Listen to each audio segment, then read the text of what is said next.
പ്രചാരണങ്ങളിൽ വിശ്വസിക്കരുത്, തിരക്ക് വേണ്ട. പാചകവാതകത്തിന് ബയോമെട്രിക് മസ്റ്ററിംഗ് ചെയ്യേണ്ടത് ഇത്രമാത്രം.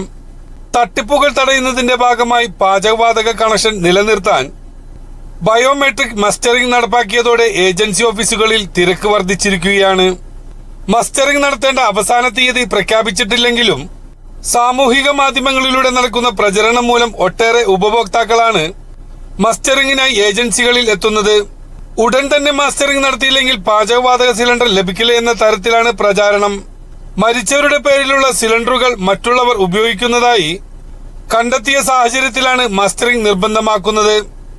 മസ്റ്ററിംഗ് നടത്താത്ത ഉപഭോക്താക്കൾക്ക് പാചകവാതകം ബുക്ക് ചെയ്യുന്നതിന് തടസ്സം നേരിടേണ്ടി വരും. പ്രധാനമന്ത്രി ഉജ്ജ്വൽ യോജനയിൽ ഉൾപ്പെടുത്തിയവർക്കായിരുന്നു ഇതുവരെ മസ്റ്ററിംഗ് നിർബന്ധമായിരുന്നത്. എന്നാൽ ഇനി മുതൽ കണക്ഷനുള്ള എല്ലാവരും ഇത് നടത്തണമെന്നാണ് പാചകവാതക കമ്പനികൾ വിതരണക്കാർക്ക് നൽകിയ സർക്കുലറിൽ പറയുന്നത്. ഇന്ത്യൻ, ഭാരത്, HP പൊതുമേഖലാ കമ്പനികളുടെ ഏജൻസി ഓഫീസുകളിലെത്തി ഉപഭോക്താക്കൾക്ക് മസ്റ്ററിംഗ് നടത്താം. വിരലടയാളം പതിക്കാനും കണ്ണിന്റെ കൃഷ്ണമണി സ്കാൻ ചെയ്യാനുമുള്ള ബയോമെട്രിക് ഉപകരണങ്ങൾ ഏജൻസികൾ സജ്ജമാക്കിയിട്ടുണ്ട്. കണക്ഷൻ ഉടമ കിടപ്പ് രോഗിയോ സ്ഥലത്തില്ലാത്ത ആളോ പ്രായാധിക്യത്താൽ യാത്ര ചെയ്യാൻ പ്രയാസമുള്ള വ്യക്തിയോ ആണെങ്കിൽ കുടുംബത്തിലെ റേഷൻ കാർഡിൽ പേരുള്ള മറ്റൊരുടെയെങ്കിലും പേരിലേക്ക് കണക്ഷൻ മാറ്റി മസ്റ്ററിംഗ് നടത്താം.